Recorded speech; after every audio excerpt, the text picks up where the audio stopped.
All right, everyone, welcome back to another, I guess, discussion. I don't know what to call these, but just got done with the gym.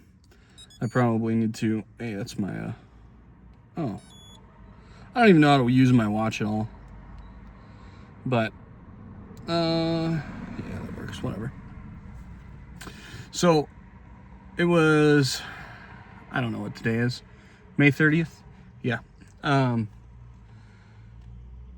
It's a Saturday, and it's the first day that I have used any of my, any isolation in my quads in however long it's been now. It's been probably 3 weeks-ish, maybe more. Today I just wanted to try, see how it would feel.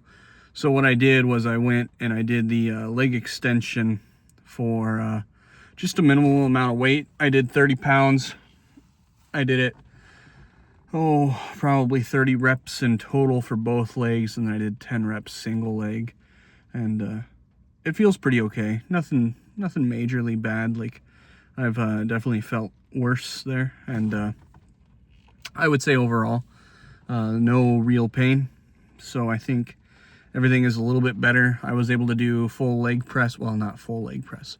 I went up to 350 for a bunch of reps. Like, I think I did 20 reps at 350 for leg press, which I was going, I think, 450 or 470 for 8 to 10 reps, somewhere in there.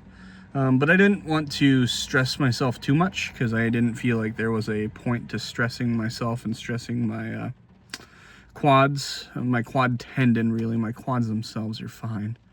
But I didn't want to stress out my body any more than I had to. But at the same time, I did want to actually use it as well. Like, I've been babying it a lot, and I felt like it was time to actually do a little bit of something. So I did do a little bit of something. I added in some Bayesian curls in there as well. I sprinkled those in at the end. So I did a leg press to start, 30 pounds, like I said, and then I did leg curl, and I did leg curl for 110, 130, 170,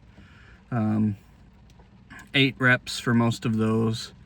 I think I did 170 twice for those 8 reps, so 16 reps of the 170. I could probably do 190 now, but there's no point in stressing myself. I think 190 is the max on the equipment, so I'm going to be there pretty quick to maxing out the equipment.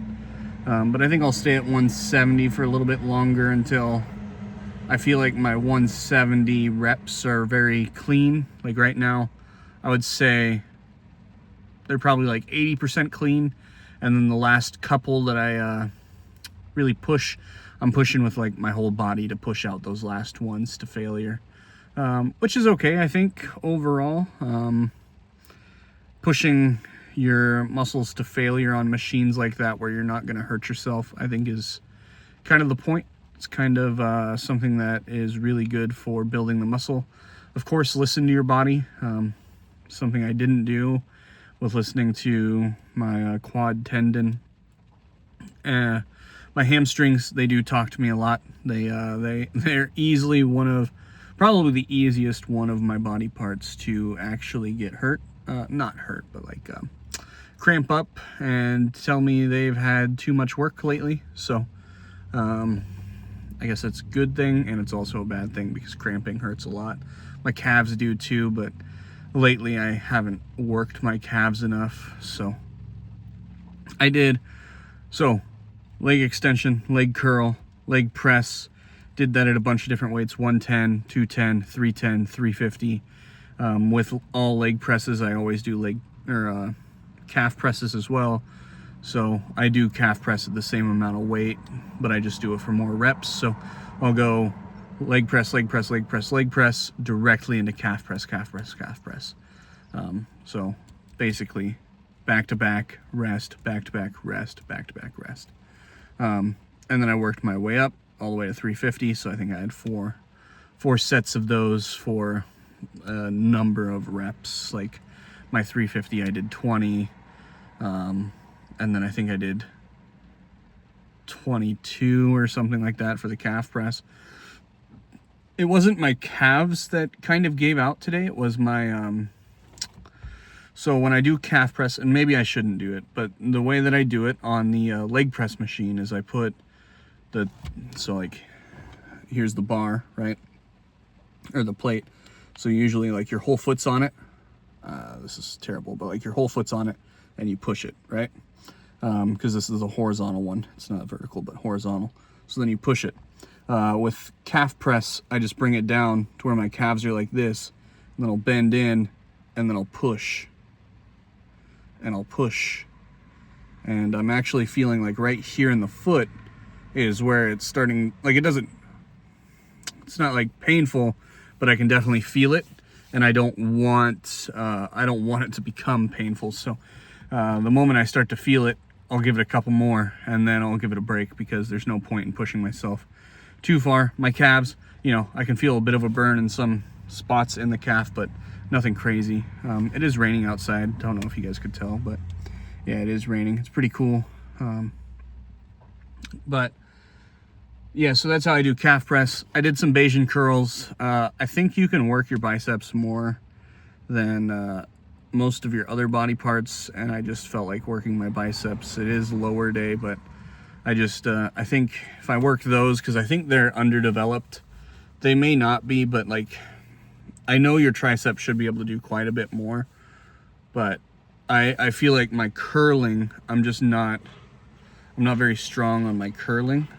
So whatever I can do to really help those out would be better. My triceps, I'm a little bit stronger, so I don't want to work them out as much, but I kind of want to work the biceps, which I think are always going to be weaker than the triceps, but it just feels like something that I should work. So it's something that I wanted to do a little bit extra, and they say that they recover quicker, so why not? My next upper day is not going to be till Monday, so I'll still have 48-hour rest. So again, leg extension, leg curl, leg press, calf press. Then I went and I did Bayesian curl, and then a little bit of elliptical, but the elliptical started to mess with my knees, so then I got on the treadmill and I did some treadmill, and that finished up the workout. But really big milestone for me was actually working my legs, but my quads. It felt good. It felt like I should be able to. So maybe next week, I know that I'll do deadlift on Tuesday. I don't think I'll do leg extension. I'll of course do leg curl, but I don't want to push myself too much, so I probably won't isolate the quad on Tuesday, which is the next lower day.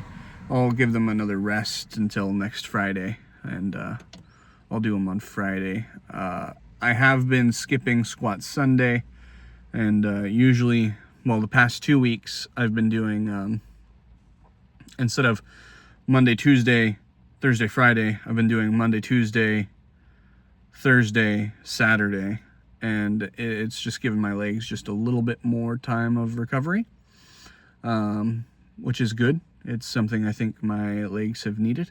I think next week I might be able to go back to the regularly scheduled program, where I'll throw in some squats Sunday in there. I haven't squatted since we really injured our legs. I'll probably take it easy on the squat.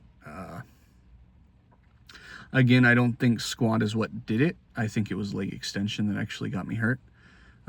And it's not really hurt. It was just overexertion, right? I didn't pull anything. I didn't hurt myself. I overexerted myself. I could have kept going, but instead I babied myself. I recovered. And I think my body is going to appreciate that more in the long run. So that's what I did. And I think we'll be able to do squat next Sunday. I don't think that I'm going to get close to max. I'll probably do one plate and maybe a little bit more. So I'll do like 150 maybe. Maybe a little bit more, but I know that I can do 225. And I just don't want to, and if I'm feeling okay, then I might do more, but I don't know how I'll feel in a week, and I don't want to hurt myself is really the big thing. I don't feel like it's worth it. I feel like for me to continue to get stronger, continue to lose weight, and continue to be the best version of myself, I need to, take it slow. It's not really a race, it's a marathon. I mean, there is one crazy thing. If I continue on this path where it's 2 pounds a week, which I've been able to do for the past 3 weeks. Today I splurged a little bit more. It was my birthday today, so I probably didn't eat as well as I should have. I think I only had one good meal and the rest was like all junk. But I think, and I didn't calculate my full day very well. I had too many meals that I couldn't, like I didn't have a single meal at home that I weighed myself, right? So most of what I ate today was eating out, so I can't really calculate my calories that well. But after 4 months of doing this, I know how to count my calories pretty well now. Based on just what the food is, I can take a pretty good guess at what the calories are going to be. And I'm guessing that I'm close to under calories or right at my calorie limit, so, which is fine. Like my calorie limit, even if I were to be completely sedentary, which I'm not anymore because I go to the gym, I'm trying to walk more, etc., etc. Even if I were to be completely sedentary, my maintenance calories is 2,700. And so that would put me at 1,700 to be in a 2-pound deficit. And I've been eating 2,200 to get me that 2-pound deficit because of all the extra workouts that I do. And so I'm probably at that 2,200, but say even at my worst, I'm not working out enough. That 2,200 is still under 2,700, which is what my true maintenance would be even if I had just sat and did nothing, right? So with that said, I'm definitely still at a calorie amount that I should be losing weight, so I'm still proud of myself, still even splurging, which, you know, the macros probably aren't good at all. Don't worry about the macros in this case.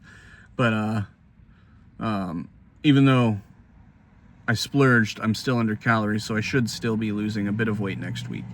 And that's really the goal. You know, it's okay to treat yourself every once in a while. It's just making sure that you stay disciplined and stay on the course. Even if you do have a day where your macros are all out of whack like mine, or even if you have, you know, a day where you're a bit over on calories, you can always, if you want, make it up the next day. Like there's some days, you know, I'll eat 1,800 calories when I can have 2,200, you know. And at that point, I'm, what would that be? Say, if 2,200 is my 1,000 under, so 3,200 is what I should be eating, and I'm only at 18, that's 1,400 under calories that I am. And so that's on track to lose 3 pounds in a week, right? But that gives you, you know, there's other methods that you can have, like a zigzag method where one day you pig out and the next day you don't. So there's some definite things that you can do. And it, you know, all works out really in the end if you stay disciplined. But I don't know if I said it, I'm on track that by the end of this year, on December 31st, which is really weird. I made an Excel sheet and based it off of where I was on that day, and I think it was a Thursday, and it ended up being like December 31st is a Thursday. And I could be wrong on which day I did it. Maybe it was Tuesday, right? So whatever day I did it, I did an Excel where I did my weight, I did -2, and then I did +7 days. And then I just drag and dropped, you know, all of those down. And basically on 12/31, really funny, I would be at 200 pounds if I stayed the course, which is, you know, kind of the goal. I don't know if getting all the way down to 200 is the goal. I think it is. You know, I'm not even at 200, still definitely overweight, but I want to get to a spot where, you know, me hitting the gym is also part of the losing weight part. Is like I still want to be fit as well. I still want to be a little bit big as well. Like I don't want to be a scrawny person. I just want to be a healthy person, and I want to be in a, you know, like a fit shape, which is why I always make it a goal to do cardio at the end of every single session, no matter what, because I really want to work on my complete fitness and not just complete strength. So I really have weird all over goals, but you know, it's it's really cool. 162 this week was my lowest that I saw, or not 162, 262, sorry, was the lowest that I saw this week, which that would be 37 pounds that I've lost since January 27th or 28th. So, you know, that's about 4 months in exact, and I would have lost 37 pounds. So we're almost at 10 pounds a month, which to me, you know, I had 1 month where I didn't lose any weight. Very beginning, I lost a ton of weight, which is normal. But it's really, like, it's really cool. And, you know, the bigger the number gets, the more, like, excited I get about it, you know. When I hit that 50 pounds lost mark, it's going to be really cool. And then when I get to numbers that, like, I haven't seen in so long, like even now, the last time I saw 262, I was probably, 6 years ago. So I was like 22 years old, 23 years old. And now I'm 20, what am I? Today's my birthday. I'm 28 now. So, you know, it was a long time ago, and I'm finally at that weight that I haven't seen in a long time. But anyways, I'm going to stop rambling here. Thank you all for watching. I greatly appreciate it. Leave any comments, any questions. I'd love to talk to you guys. See you later. Peace out.